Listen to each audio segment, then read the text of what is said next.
So, I have a confession to make. After 2 years of running this channel and talking extensively about Teslas, their technology, and their cars, I've actually never owned a Tesla. In fact, I never even drove a Tesla. That is until today. I just got back from our local Tesla showroom here in San Diego, and I just put a deposit on my very first Tesla. I went with an all-wheel drive long range Model 3, everything short of the performance package, and we'll talk about why I chose that. But I'm super excited, and in this video, what I wanted to cover is all the reasons why I've held off and didn't buy a Tesla until now, and what's changed and what made me finally just pull the trigger, buy the Tesla, and talk about the experience, the process, the pros and the cons, and just my general findings and takeaways from this entire process. Maybe it'll be helpful for you from a financial perspective and decision-making perspective. So that's what's coming up here today. But before we begin, we want to take a moment and say thank you so much for watching. If you're new, consider hitting that subscribe button and the bell icon so you'll get notifications for our future videos. We are a channel dedicated to the future of technology, energy, and transportation. I'm Ricky, and this is 2-Bit Da Vinci.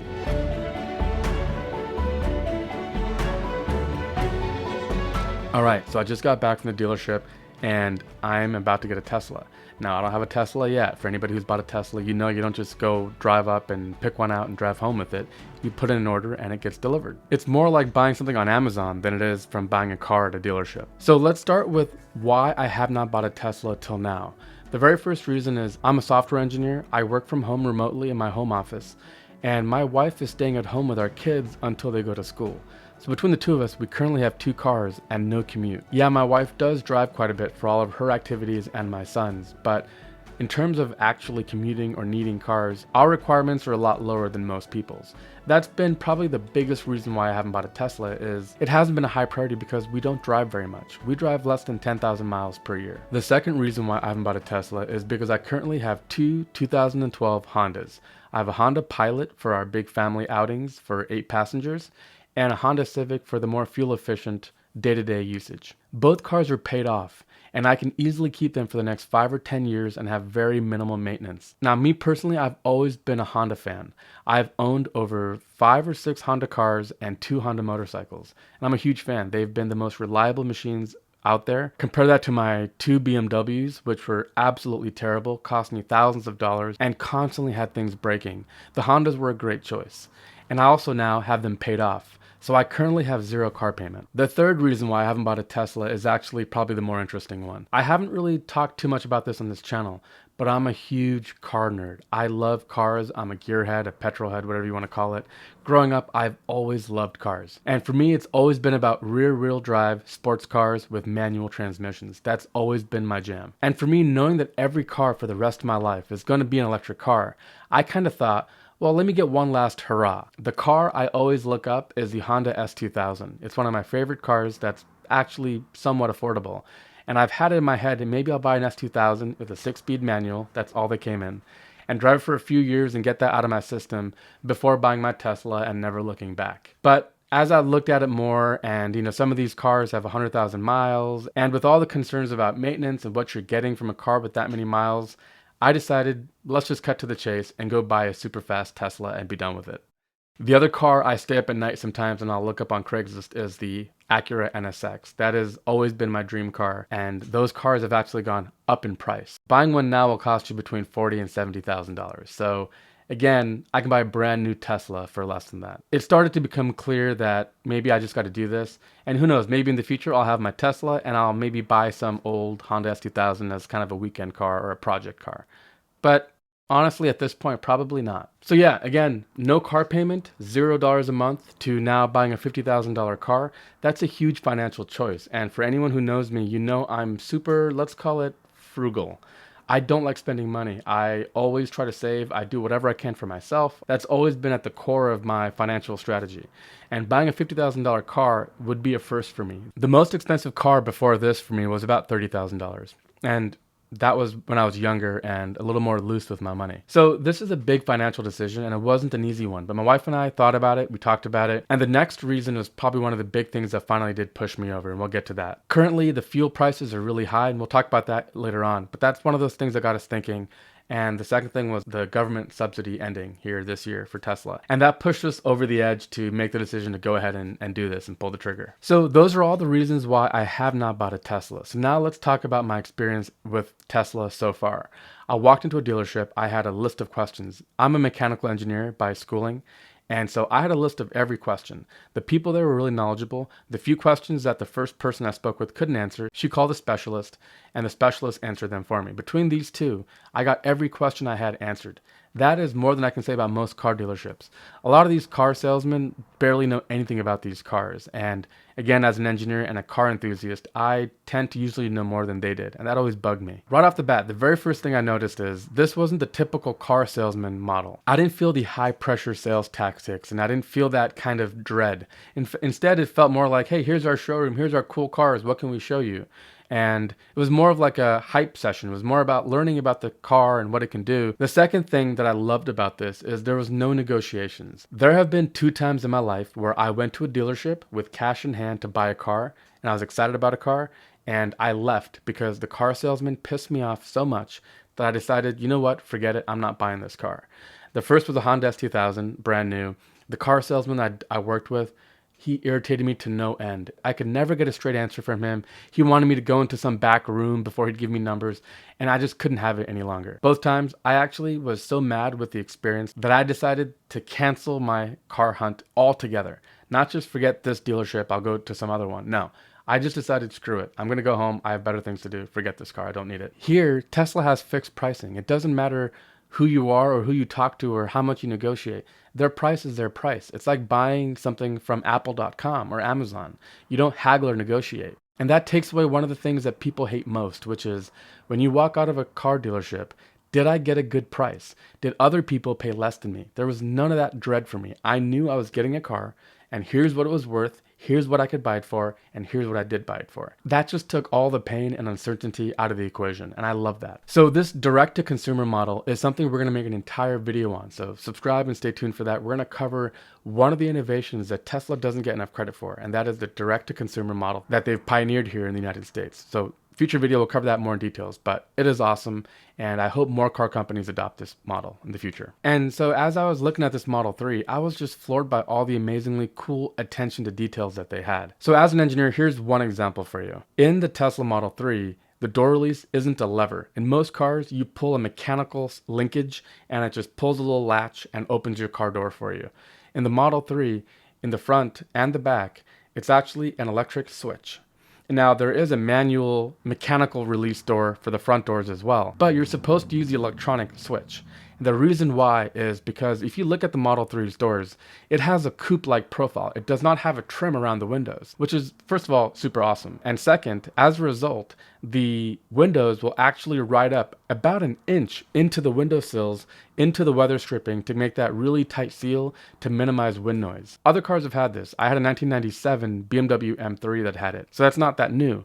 But they made that switch electronic because when you hit it, it tells the computer to bring that window down the full inch before the door is actually released. And they tell you try not to use the manual mechanical one because then if you do that, the computer has to try to react to you opening the door and bring the window down, and it's not as preferred. This level of detail goes into so much of this car.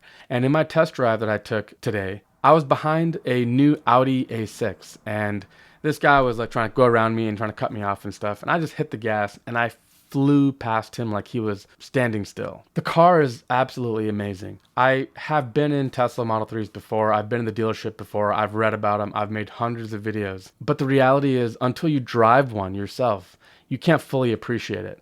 And so as a result, we now have a Model 3 in the family for our channel. Any cool new feature, any software update, any issues, any problems that we have, any part of the experience, we're going to share with you guys. That way you have more information. We really reached the end of what we could cover without owning one of these cars, without putting the skin in the game. And that was the final reason. I'm a father, I have a boy, and my wife and I always talk about what kind of a world we're going to bring these kids into. And more than any individual, Elon Musk has inspired a generation that there's hope for the future, that we can clean up our act, have zero emissions cars, clean up the grid, and slowly move toward a future where we have zero emissions and renewable energy. So I was ready to say, you know what? It is $50,000. It is a lot of money. I had no car payment, but I want to do this thing. So Elon, Tesla, if you're watching this video, thank you. I'm officially an owner now. I would love to be invited to future events for new unveilings or new product launches and to be in the community. It's part of why we do this. We love this. We love this channel. We love doing what we do. We love the company. So we hope to be a part of that kind of stuff in the future. Now, in closing, I wanted to share a couple of tidbits and details that I've kind of figured out about Tesla going forward. So the very first thing is, if you've been thinking about buying a Tesla, now is probably a good time. And other people have the same idea. 3 or 4 months ago, when I was looking at Model 3s and I was about to buy one, the delivery window was between 1 and 3 weeks. That's how quickly you'd get the car. My car is going to take me 8 weeks. I'll get it just before Christmas. And the reason why is because their demand is ballooning as more and more people are trying to get their cars this year to get the quarter of the federal tax credit. So after January 1st, if you take a delivery of a Tesla Model 3, you'll get no federal credit, only state level. For us, really, the motivators, the kick in the pants that got us to make the decision to do this was twofold. One, might as well get the federal tax credit. And two, was that gas prices in San Diego are over $4 right now. $4.10. And I just filled up my Honda Civic, which used to cost me 25 bucks to fill up, and it just cost me $54. My Honda Pilot would be $90 or maybe even $100 at that point. To fill up the Honda Civic for us would cost $147 a month. To fill the Model 3, same mileage, will cost $27 a month. That is crazy, and that we can take to the bank as far as savings to offset the extra in payment. And add to that the fact that the Model 3 has no maintenance, has no wear and tear. You don't have to do oil changes or smog checks or anything else. And it has a really high residual resale value. And we're going to be in pretty good shape. And again, we're going to cover all this stuff in the future. So that's the first thing we learned. The incentive is going away. And so if you want to get a car delivered before the end of the year, you got to move quickly. Like we're talking in the coming days.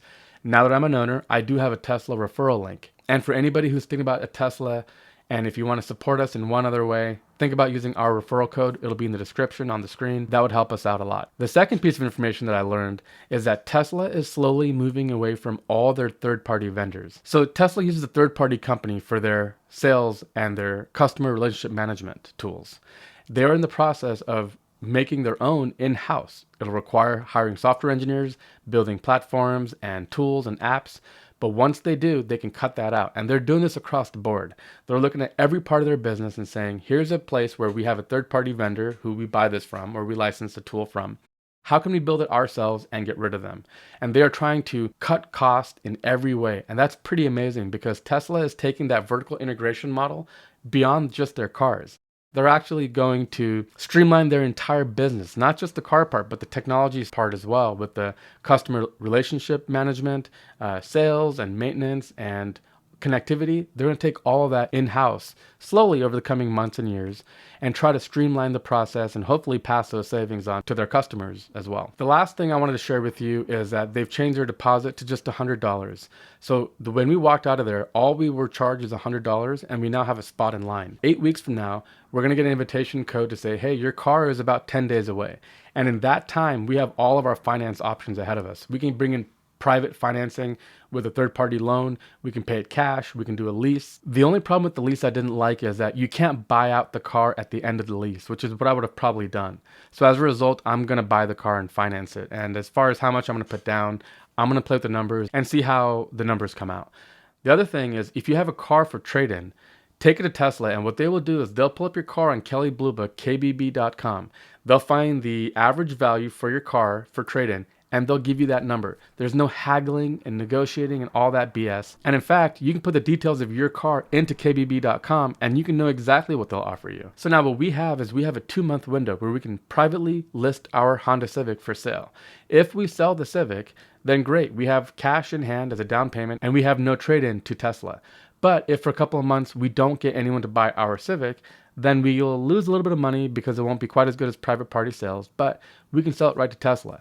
And here's a tip, by the way, if you're going to buy a Tesla, take your car to CarMax and have them give you a quote because Tesla will match it. So you have that option as well. But in that last 10-day period, all your financing has to come online. And for somebody who has a car to sell and likes selling private party to get the maximum value, 8 weeks of waiting isn't the worst thing in the world. And now we are in line for the most amazing Christmas gift money can buy. I mean, this video would be 3 hours long if I went into all my experiences so far with it, but the car is an absolute glimpse into the future. So we're in the club and we are going to cover every detail about this car. We're going to document and chronicle every part of this adventure with you on this channel and get into some of the really nerdy engineering stuff. One of the first videos I'm going to do is I'm going to strap an energy monitor to my 240 outlet and then plug in the car to charge and see how much power is drawn from the wall and how much is actually going into the battery and determine efficiency. And then maybe I can do that with a Model 3 charger, maybe do 110, do some comparisons and see how they all compare and differ. But my mind is just running wild with ideas and we have tons of future videos planned. So thank you guys so much for watching. Again, if you're new, hit that like button, hit subscribe, join us. We will be covering everything Tesla. If there is an article or a news story about Tesla, we will cover it. We'll be on it. Thank you guys so much for watching. Again, I am Ricky and this is 2-Bit Da Vinci.